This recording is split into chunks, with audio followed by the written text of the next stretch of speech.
This is Sharmada Kaushik, and if you're watching this, you are the learning kind. This is brought to you by Perpetual Pupil, experts at learning and development, currently focused on bringing new perspectives to education. We have an extremely exciting guest today. Megha Bajaj is a national best-selling author. Her book, The Breakthrough, has received many accolades and sold over 20,000 copies. She is also the founder of WOW, Wonder of Words, and has designed programs for schools that has reached 150,000 students across 6 cities. Megha has also spoken on many influential platforms like TEDx and PFISA, and I'm so thrilled to start this conversation with you, Megha. Thank you so much for coming on the Learning Kind and speaking to me today. Thank you So, so much, Sharmada. I'm really, really excited about this. nice. So we'll begin with a very short rapid fire round, just to get things heated up a little bit. My first question to you, Megha, is what was your first memory of writing something that you felt was so powerful and impactful? I wrote a divorce letter to my sister when I was about 8 years old. And I thought it was extremely powerful and impactful because for 1 week she didn't talk to me after that. Okay, that's very funny. Why? Why were you divorcing your sister? I don't even remember, but it worked. So I knew that words carry power. At least for 1 week, it worked. Yeah, they do. Mightier than the sword, they say, no? So, what is one song that you would say feels like an inner anthem to you? आज चल के तुझे मैं लेके चलूं एक ऐसे गगन के तले जहां गम भी ना हो आंसू भी ना हो बस प्यार ही प्यार पले. I really Oh, wish that that kind of world exists and we walk into it somehow. no, but I think you are guiding a lot of us into such a world now with Wow. But I'll come to that in just a second. I also want to know if there's any book that has really inspired you. Uh, Um, I think the one that comes on the top of my head is The Little Prince, which is actually a children's book, but it really worked for me somewhere because it talks about so many things. And I think one sentence from this book is that everything that's meaningful is not visible to the eye. And I think that just matters so much to me. And I really try to live my life out of the inside out rather than the outside in. So, yeah. that's so nice. That's so inspirational. I never thought of it that way. Is there one life skill that schools should take more seriously than they're taking right now? Gratitude. In fact, yesterday I was talking to one of my friends who's in a building over here in Bombay, and she told me from May to now, there are 3 youngsters who've committed suicide in her building. Gone to the 23rd floor, jumped off, gone to the 45th floor, jumped off. So sorry to take this in a weird turn, but it just made me feel that if they felt grateful for their life, they would never take their life. So I think gratitude is grossly missing from our education system. No, yeah, that is very disturbing. And it's very surprising for me. I'm from Bangalore. I can't even fathom the 45th floor, what that must be like. An author that you may disagree with, maybe? Shashi Tharoor, sorry if this is not politically correct, but the jargon that he uses is too much for me to handle. Like, I'm a very simple author. Like, I write in a way that people can understand. So for me, just it's not a particular book or a particular tweet of his, but if I have to spend 10 minutes trying to understand what he's saying to me, that communication's failed. So sorry, Shashi, but I know India loves you, but I disagree. I So love it. I love the answer. I love the first name basis. But I think that we have come to a very important topic that I want to discuss in this interview with you, Megha, is that you have written some really deep and touching books. And one of those books is Thank You, Cancer. I yes. know that it has inspired a lot of people from the kind of reviews I've read about it online. And you published it when you were only 23. Yes. What was the process like for you to put such a thing out in the world? Yeah. So Sharmata, I think mainly the reason I write is because I find it very cathartic to write. Like, I think it eases me and it helps me to make sense of all the thoughts running in my head. So, of course, I'd never heard of this word called cancer in my family. And it was something you saw in Bollywood movies and very drastic and things like that. So, when my mom was diagnosed when I was just about 21 years old, it shook me to the core of my being because I didn't know anything about it. And the doctors explain things to you in a very medical term, but I wasn't, when it's your own mom who's as close to you as like, it's almost like she's me, and you don't know how to navigate all the emotions that come with it. And I remember going to crosswords and trying to find books on it, and there wasn't anything that was giving me peace, and I was just looking for some peace. So I was like me, there are probably so many people out there who've gone through this journey and don't know. So, of course, it took us that 1 year to go through the journey. And when I came out of it with mom, and she had an advanced stage breast cancer, but I saw her living life in a very different way than the one that she had led before she got cancer. For the first time, I saw her laughing a lot more, dancing a lot more, loving a lot more, and just embracing every day that came, in a very different way. And I think as a family, we started doing that. So I just felt that, we look at cancer with a lot of fear. But what if it was a turning point in your life rather than an end? What if it's just a bend and not an end? So that's what provoked me to write this book called Thank You Cancer, which sounds so random because why would you thank cancer? But in my own life, I realized that when you can be grateful to even such a drastic situation, it ends up making you into a much more beautiful human, and it doesn't really add that cynicism to you, which is what we usually become very cynical when we're going through a tough situation. So that was the whole purpose of the book. And the process was incredibly inspiring because I met a lot of women who had gone through it. And I also met a lot of healers who healed it, without using medication. So it was very, very inspiring and I think mainly very cathartic. Like, in fact, to all the viewers out there, I'd say that, write anytime you feel you can't express something to someone or you can't express everything that you're going through, just write and you'll be surprised at how much of a venting, mechanism that ends up being for you. That's very inspirational, and I can't even begin to relate to how difficult that situation may have been, and to have blossomed from it so wonderfully is very inspiring. And um, but was this something that you had discovered, the catharsis of writing you had discovered sometime earlier, and you chose to use it as a tool when you had to write about Yes. cancer? Yes. So I think I was writing for many, many years. So, I was this is not for all the young people, but still I'm going to say it that I was a bunker. So I always felt that school is too, it's just too structured for me. Like I was a very creative kid and I needed, like it was too much for me to go through, English and math, and I just couldn't handle it. So I would like say bye to my mom. We stayed on the fourth floor and the fifth floor was a terrace that faced the sea, and ground floor is where the bus would come. So I'd say bye to my mom and act like I'm going down. And as she'd close the door, I'd actually go to the terrace and I would just sit there with my book open, looking at the sea. And this I'm talking like I was really young, about 8, 9 years old. And I'd sit there the whole day, like almost for 8 hours till the time I'm supposed to come back from school. And I would write. And I would just write. And I found it so liberating. I found it such, it gave me such freedom that I understood that writing is very powerful then itself. And then, of course, I kept using it in different ways. And Thank You Cancer just ended up being the first book where, which was received by the world, but I was writing a lot way before that. That's crazy, writing for 8 hours at such a young age. Yeah, yeah. And like just watching the sea. I mean, who does that, right? Yeah. Like, But so just a disclaimer, kids, do not bunk school. yes, please, disclaimer, disclaimer. Unless you're going to go on to really do something massive with your life with all that you do in those 8 hours, please. Fair enough, yeah.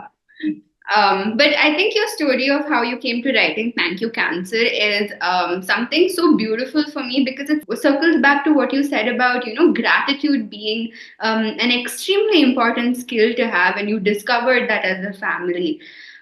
Would you like to share one sentence or one paragraph that you love and you want people to know your book by from Thank You Cancer?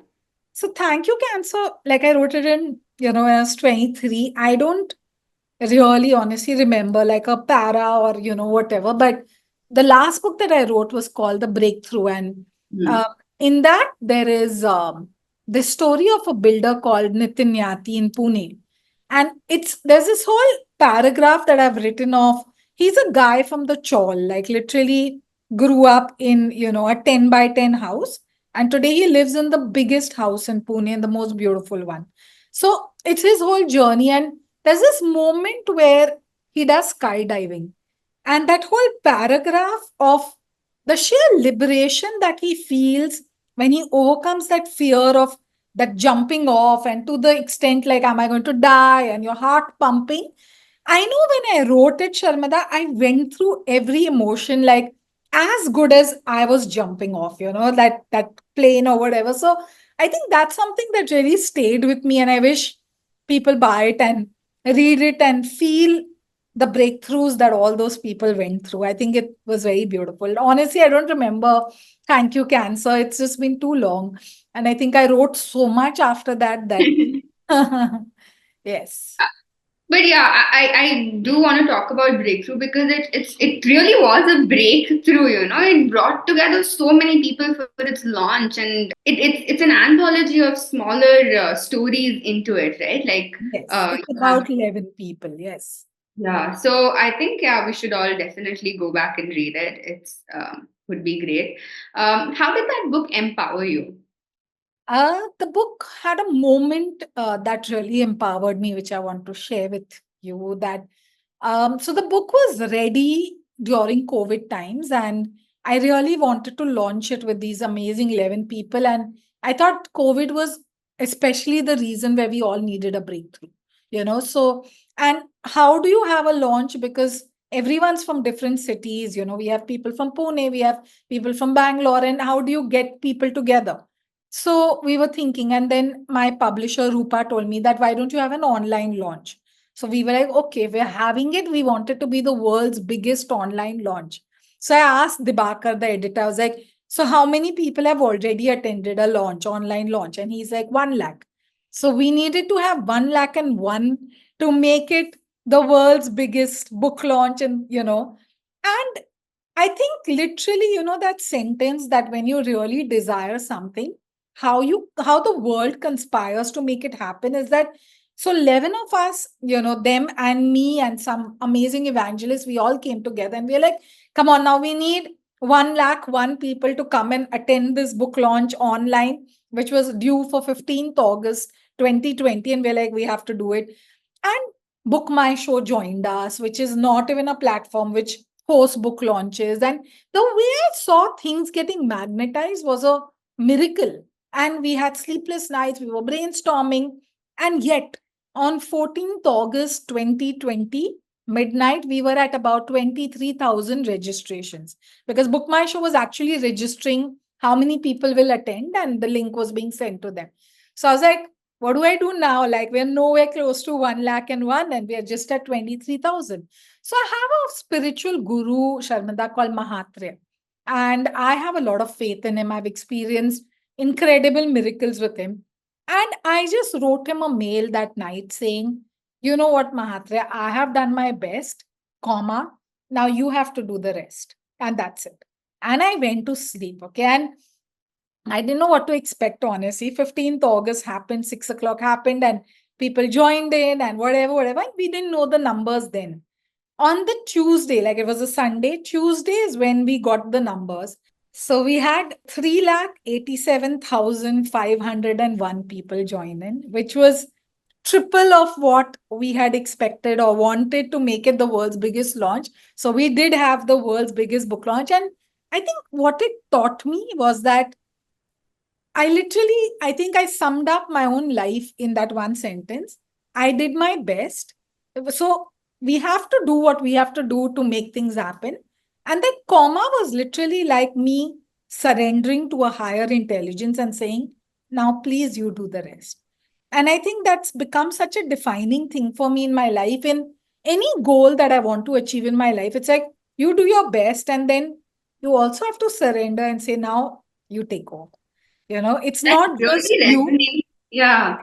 It's not just you, it's not just God, but then you and God come together and everything can happen. So, yeah. You know, this is crazy. That resonates with me so much. That's true. I do believe in a higher power that this thing. But I love what you said about the whole universe conspiring to get you what you want. I remember what Shah Rukh Khan said in Om Shanti Om. Yes. ये चीज को अगर तुम तुम शिद्दत सच्ची से चाहो, चाहो. yes.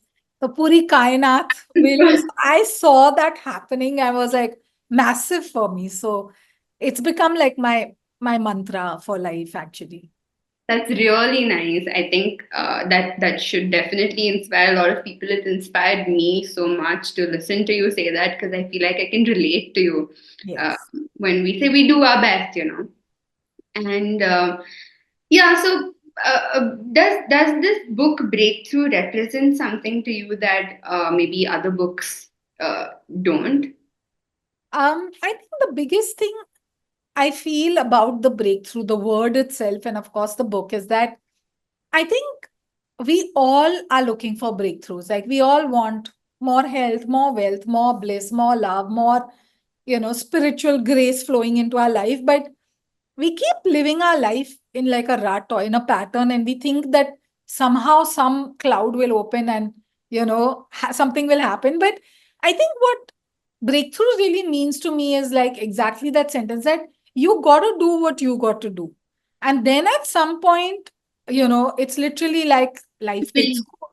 Yeah, Yeah. something happens. Then is when the magic happens. So I think breakthrough simply for me as a book or a concept means that we all can be a lot more than what we are. And it is possible. There are enough people who've shown us in the world, that it's possible. And let's not live our life like normal, people, Mm. normal, doing normal things. Let's do something extraordinary. So I think that's what it represents to me.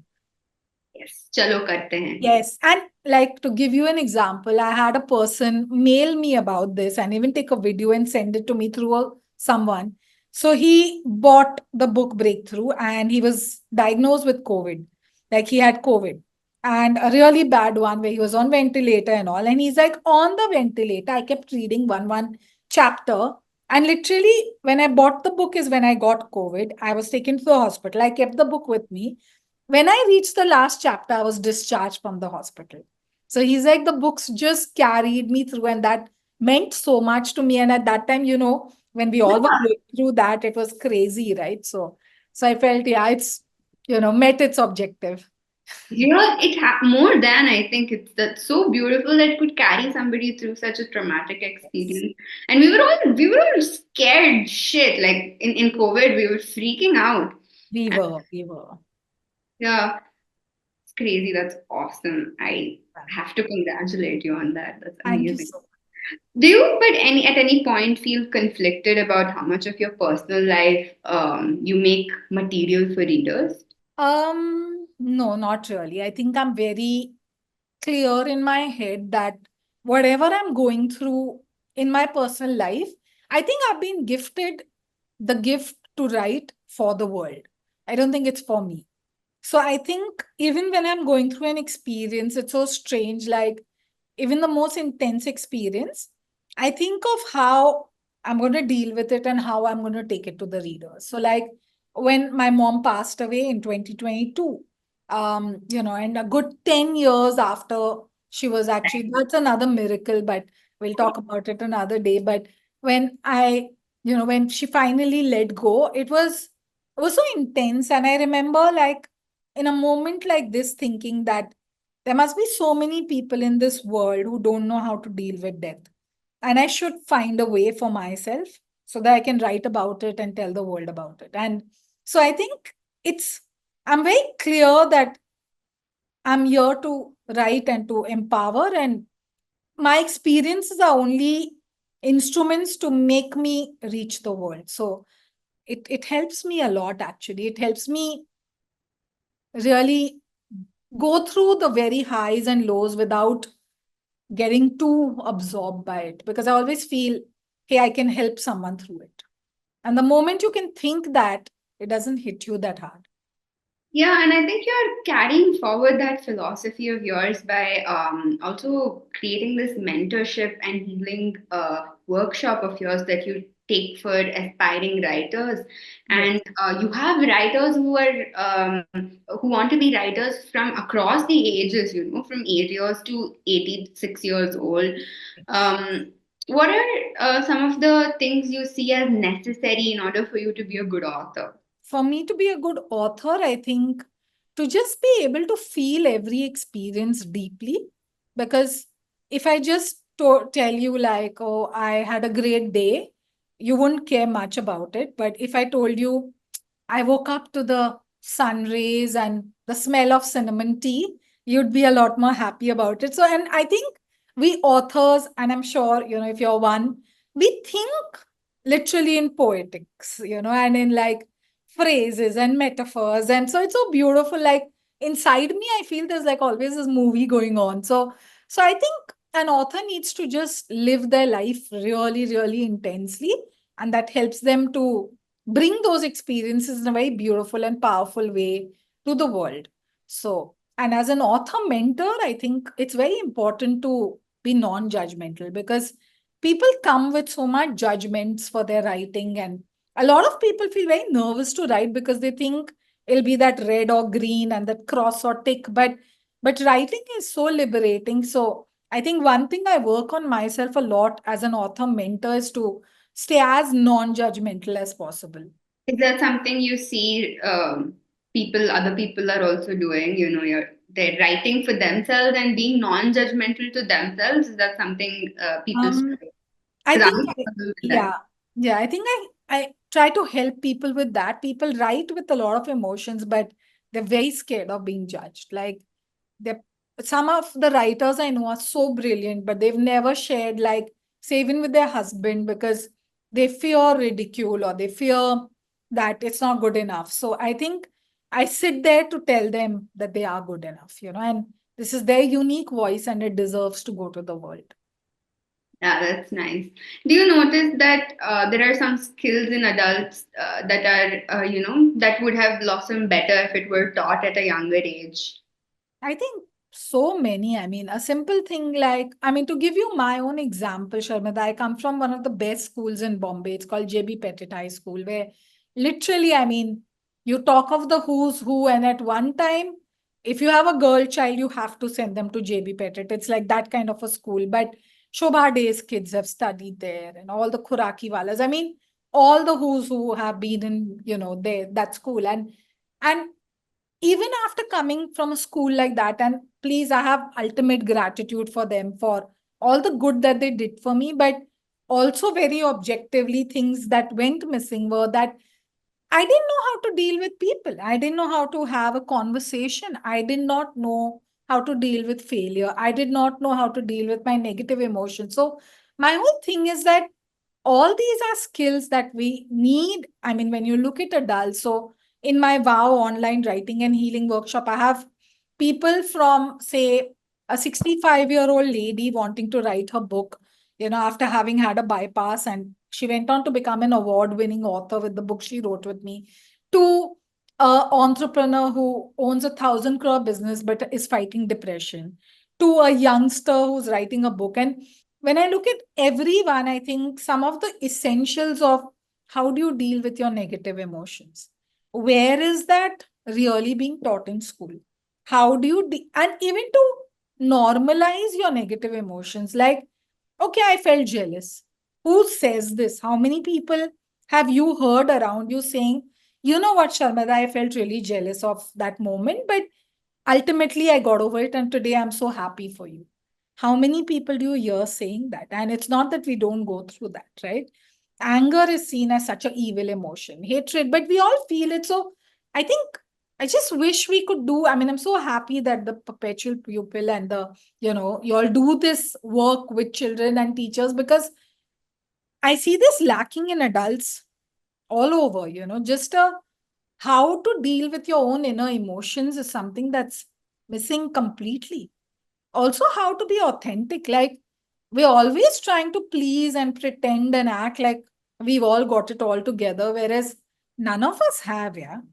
So, yeah, Yeah, I really do agree. And with the advent of social media, people posting only the good parts of their life, you're like, oh my God, am I the only one doing it wrong? absolutely. In fact, I have to share this since you said this. Like, we had at some point some neighbors, and the husband seemed like they were all over social media, and he was like the most romantic husband. Like, he used to be like guitar, and like for his wife's birthday a yacht, and I would like keep on elbowing my husband. I'm like, why can't you be a little more like him? And he was like, shut up, I'm me only. I'm like, yeah, yeah, okay, whatever. And like, we used to have these conversations, and this lady ended up doing vow with me, and in vow you end up really opening yourself up. And over the sessions, like what began as this happiest, got everything right lady, I think the 11th session she opened up to me that he beats her. He's having an extramarital affair. He drinks every night and she doesn't know, she's considering suicide. And I'm telling you, when I read that mail, I was shattered. Like, forget, I was just like, everything shattered for me. I just realized that what the world shows you and what they want to, you to see versus what's the reality can be so different. And I hugged Arun that night. I'm like, don't be like anyone else. You just be you. Please just be you. So, I mean, yeah, we're just going crazy. And I wish that more and more adults just owned up and knew how to deal with their emotions. And I wish it was taught in schools. Was that's crazy, right? Yeah. Was that what inspired the Wow 3L program for schools? What actually inspired Wow 3L for schools was that in Wow Online, I had a lady called Gayatri Ram, and she was just blossoming and blossoming with the writing course. And I met her in Chennai. She's from Chennai. When I went there, I was like, hey, we should meet in person, and we met up. And she's like, oh, by the way, so like casually, she's like, oh, by the way, I head a school and I have 4,000 children. I have benefited so much out of Wow. Can you somehow structure it into a program and bring it to my children? So I literally remember this moment in Chennai. We were sitting in Madras Boat Club Road under this huge banyan tree, two ladies going mad. And she said this, and that's where the seed for Wow 3Ls was born. And from there on, it's impacted so many youngsters. So, Gayatri, a big, big, big thank you and shout out to you. Her school was the first Wow school and continues to be with us even 13 years later. That's nice. Wow 3L is language, life, and leadership. Skills, yes. And it's reached over like a lakh students. Uh, Yes, 1 what lakh. are some of the key learning outcomes that you focus on? How children can know themselves better. So there's a lot of inner reflection that happens. Um, how to imbibe gratitude way more deeply into them.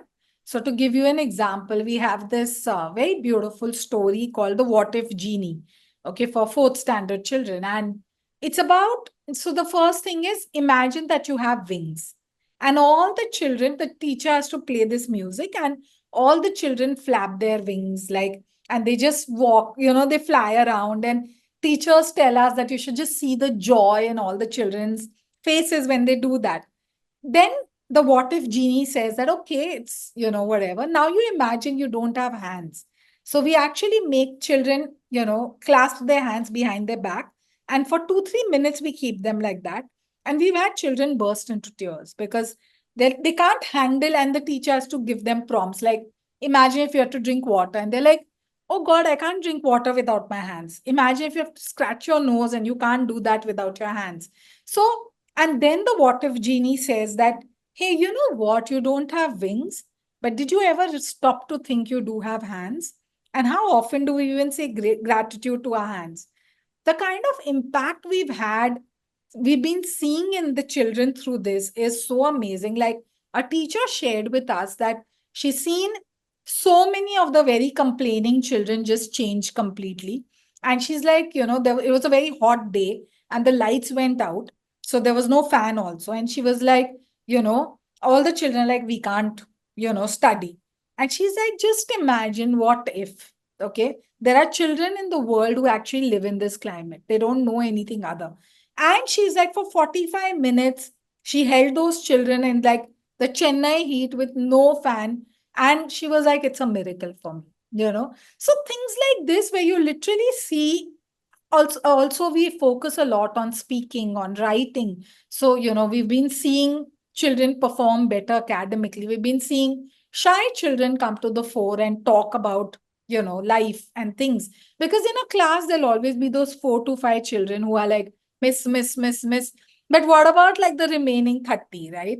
They too exist. So wow is all about talking and interacting. We've been told bullying has reduced. We've been told the shy children come up and talk. We've been told English marks overall have increased for all the children. So crazy amounts of stories, but at the heart of it is like, can you know yourself? Can you own yourself? Can you love yourself? That'll automatically lead you to feeling the same for others around you. Yeah, that's nice. That's a very fun story to. Uh, Yeah. how do you measure lasting impact beyond workbooks and activities in class, though? Um, it is not easy because you're talking about the intangible, and like, how do you say, oh, I've become more grateful, So we do have these, self where children, rate themselves on various aspects at the beginning of the year, and then we make them revisit it, at the end of the year. By default, we've seen like, so in language, we have 6 categories. Life skills, we have 6. Leadership skills, we have 6. Literally by default, we've seen at least 1 to 2 points they jump, So for us, yes. And for the younger kids, the teachers do it. And again, we see that almost the whole class has shown at least a 1 point Significant thing, impact. which to me is, great. That's great. Yeah, that's definitely progress. Right? And I'll tell you a lasting impression. Or so, this school of Gayatri has been with us for 13 years.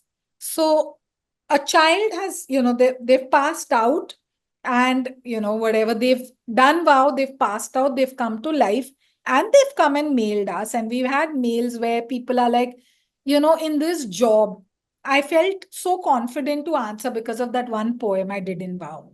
And one of the most beautiful moments I had was, we were pitching wow to another school. Okay. Uh, And we were talking to the teachers, etc., about the whole impact of wow. And one teacher comes up to me and says, I was your wow student in Gayatri school, and I was scared to talk. I didn't know if I can talk, and I never knew how to own up to myself. There's a beautiful poem that you had written. I did it. And after that, I became such a like speaker that I decided I want to be a teacher where I want to inspire the world. To me, wow, was it's a, like across generations it was a now. full circle moment. Like, I just was in tears when I was talking to her, because I was so, like, incredibly touched by that moment. It's a very fulfilling thing to It think that is. across It generations. is. Very nice. Though life skills are often sometimes viewed as soft. And have you ever had to fight that perception when you have to pitch it in school? Like crazy. I mean, why are we still at such few children? I think every child deserves to. And what is soft? Like for me, I don't even remember what I learned in history or geography, and, so many subjects which are important and necessary, so called for your life. And if you ask me, if I ask you, do you remember that one teacher who was very kind to you? I'm sure you do. But if Yeah. I ask you what was chapter number 3 in your geography book, you'll just tell me, please. How would I remember that, right? So my whole thing is, we learn so much. It's that's what's building us day by day. And what's the point of having it all and then not knowing how to deal with it, and jumping off a 45th floor because you don't know how to deal with your boyfriend dumped you?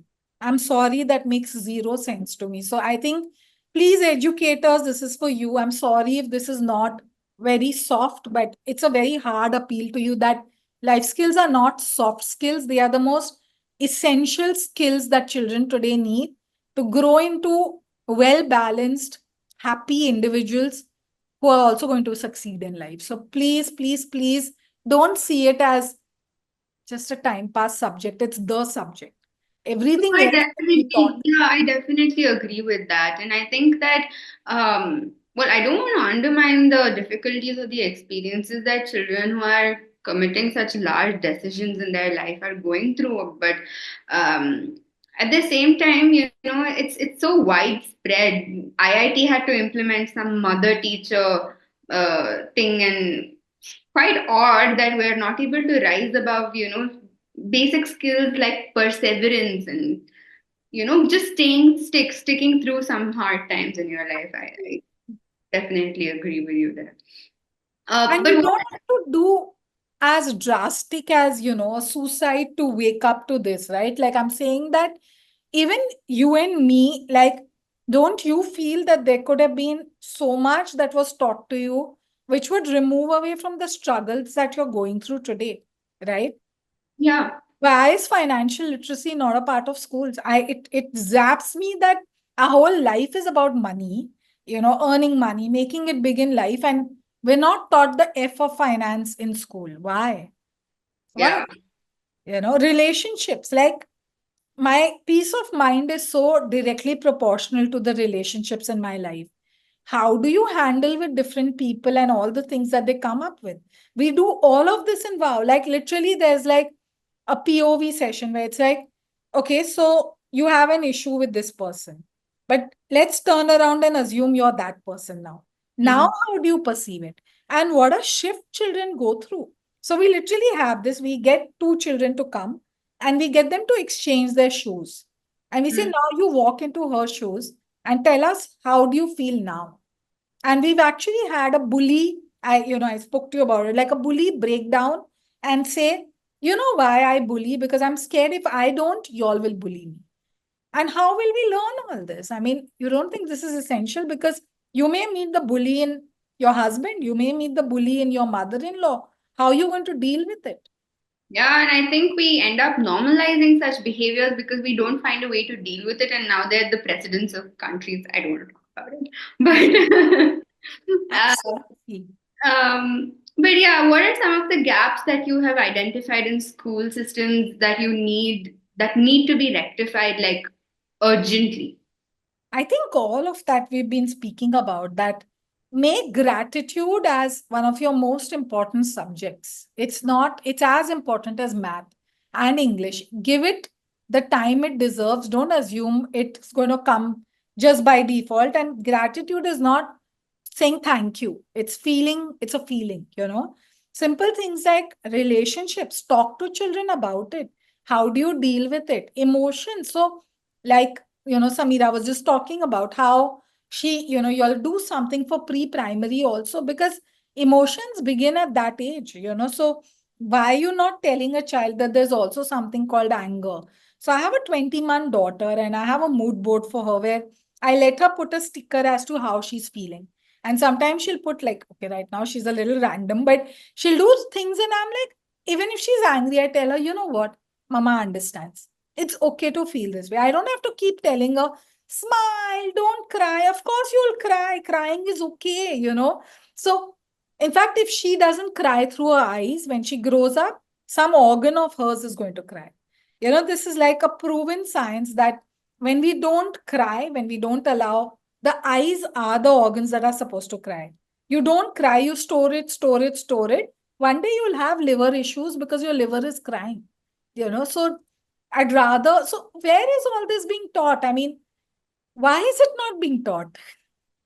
Interesting. Yeah. I think if you bottle it up, it's bound to show up somewhere or the other. Yes, and none of this is so. We have this one session for the 10 standard where it's like we've given a blank sheet and we're written, just write, just drop out all your stress for 10 standard on this paper. And we've given three sheets, okay, like three sides. We've had children say, can you give me more paper? I need to express more.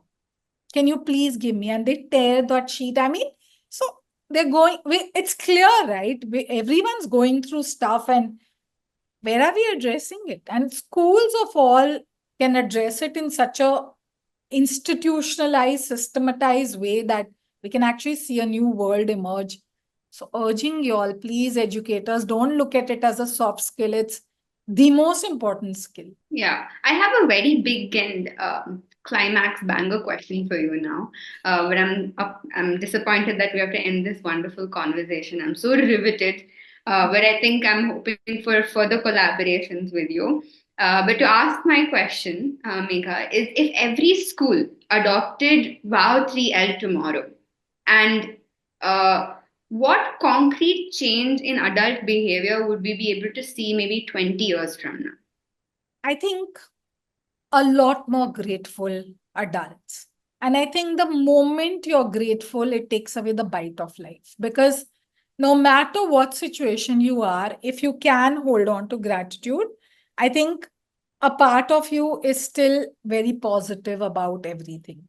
And I saw my mom very up close that how through two cancers, the amount of gratitude I've seen that woman carry has made CNBC Humans of Bombay write stories and stories about her, because in everything she held on to gratitude, and I've literally seen that so up close. So I would say it would be a way more grateful world. I don't think we'll ever have a perfect or idealistic world, but if you learn to see it in a beautiful light, I think life is never that bad. So I think that's one very tangible thing that we would see in the world. That's nice. That would be wonderful. And I think it would fit very well to the song that you quoted in the I beginning. think so too. Yeah. So, Megha, I think we've come to the end of this interview. But if there's anything that you would like to share with our audience, please do. I think they'd be very interested to know what you think. I think I just want to tell everyone that it's something I follow, that it's just this one life that we have, right? I don't know about rebirth, and none of us do. So I think you just have to live it and do your best and live it. So there's this beautiful Jewish quote that goes that, when you do die and you go up, God's not going to ask you why you didn't do this, why you didn't do that. But he's going to straight look into your eyes and ask, hey, did you live as you? And did you do the best that you could do? And I think I live every moment of my life with that, Sharmada. Like when I'm with my daughter, I'm like, let me be like the best mom ever. Right now, I'm with you. Nothing exists for me except you. It's like the whole energy is focused here. So I think I would just urge everyone that let's let's not normalize unhappiness and stress and things like that. Let's live. While we are alive, let's live it up like no one's business. So that's what I'm doing through my life and my work, and I wish more people do it. We'd have so much less of depressions and breakdowns, and we just have so much more expression of happiness and love all around. And That's ये साथ चल के तुझे मैं लेके चलूं एक ऐसे गगन के तले. that's very beautiful. Thank you so much for coming on the Learning Kind today. Thank you all for watching. Please continue watching, like, share, and subscribe to our channel. And until next time, don't stop learning.